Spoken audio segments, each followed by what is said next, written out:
Hey guys, and welcome to Oz Seekers. Michael here. Well, today I'm walking by the water's edge in Victoria because I want to share a story of a strange and unsolved mystery that happened over 40 years ago. And it happened somewhere out there.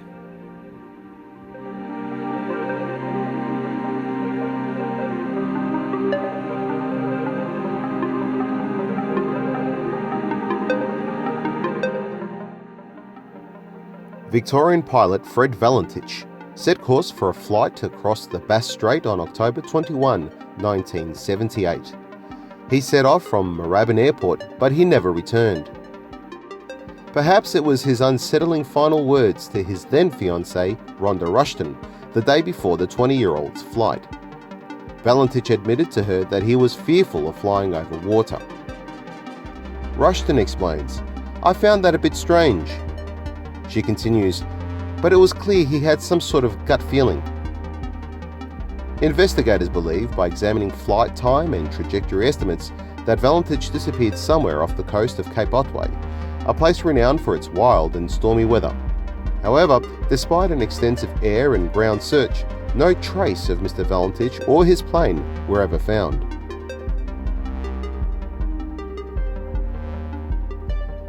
It would be the transcript of his final conversation with an air traffic controller that would confound investigators and spark one of Australia's most enduring aviation mysteries. Mr. Valentich told Melbourne Air Traffic Control he was being followed by a long, metallic, unidentified aircraft with 4 bright lights, which at times moved at high speed or orbited above his plane, before reporting his engine was failing. "It seems to me that he's playing some sort of game," he told Air Traffic Control. "He's flying over me 2-3 times at a time at speeds I could not identify." Mr. Valentich added, "Melbourne, Delta Sierra Juliet, it's not an aircraft." This is Delta Sierra Juliet. Is there any known traffic below 5,000 feet? No known traffic. Seems to be a large aircraft below 5,000 feet. What type of aircraft is it? I cannot confirm. It's 4 bright, seems to be like landing lights. The aircraft has just passed over me at least 1,000 feet above. Is there any Air Force aircraft in the vicinity? No known aircraft in the vicinity. Seems to be playing some sort of game. He's flying over me. Delta Sierra Juliet, it's not an aircraft, it's...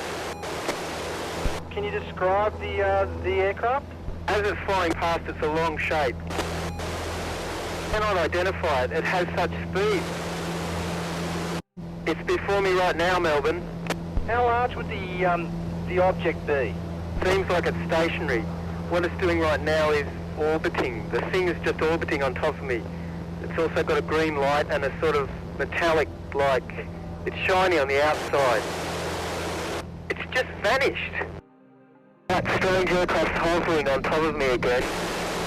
It's hovering and it's not an aircraft.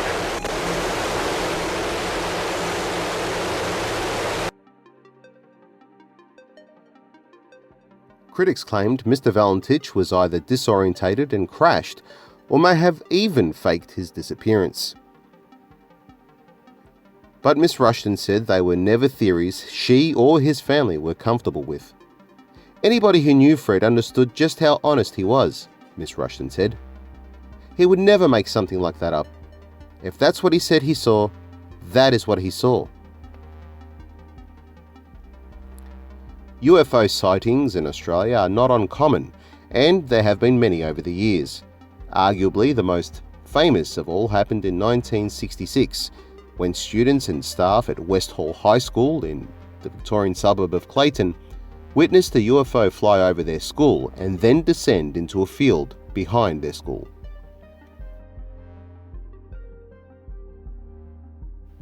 Often controversy surrounds such UFO claims and the witnesses who make them, and in Mr. Valentich's case, who has been described as a UFO enthusiast, a checkered aviation history exists.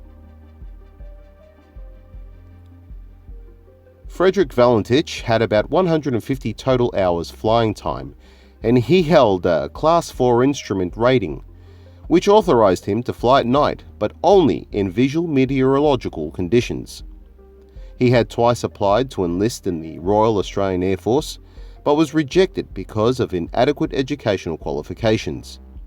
He was a member of the RAAF Air Training Corps, determined to have a career in aviation. Valentich was studying part-time to become a commercial pilot, but had a poor achievement record, having twice failed all 5 commercial license examination subjects, and as recently as the previous month had failed 3 more commercial license subjects. He had been involved in flying incidents, for example, straying into a controlled zone in Sydney, for which he received a warning, and twice deliberately flying into a cloud, for which prosecution was being considered. According to his father, Guido, Valentich was an ardent believer in UFOs and had been worried about being attacked by them. For his apparent fascination with UFOs, it has been proposed that Valentich staged his own disappearance. Taking into account a trip of between 30 to 45 minutes to Cape Otway, the single-engine Cessna 182 still had enough fuel to fly 800 kilometers. Despite ideal conditions, at no time was the aircraft plotted on radar, casting doubts as to whether it was ever near Cape Otway, and Melbourne police received reports of a light aircraft making a mysterious landing not far from Cape Otway at the same time as Valentich's disappearance. But what about the bizarre claims made to traffic control by Valentich? Was it a part of the lie, or did he really see something? A 2013 review of the radio transcripts and other data by astronomer and retired US Air Force pilot James McGaha and author Joe Nickell proposes that the inexperienced Valentich was deceived by the illusion of a tilted horizon, for which he attempted to compensate and inadvertently put his aircraft into a downward, so-called graveyard spiral, which he initially mistook for simple orbiting of the aircraft.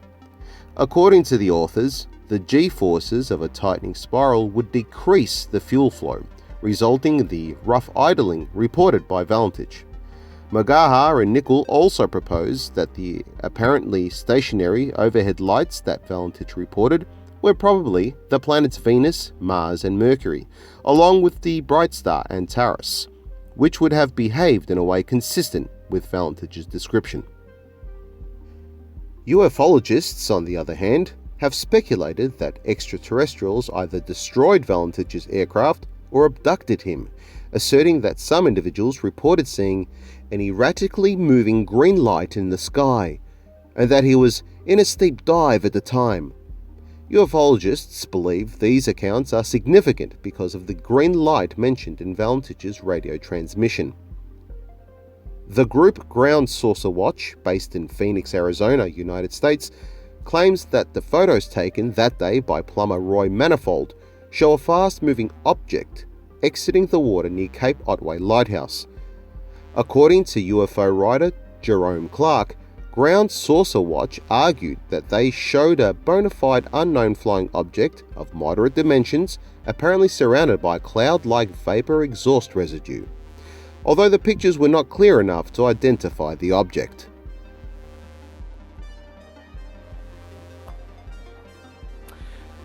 What happened to pilot Frederick Valentich? Was he attacked by a spacecraft from another planet? Did he fake the whole thing? Did he crash and he, along with his wreckage, were never found again?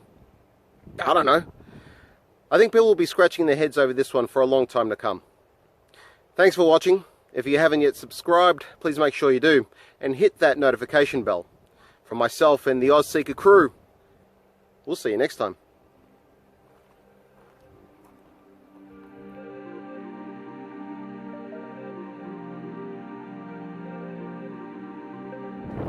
Aliens!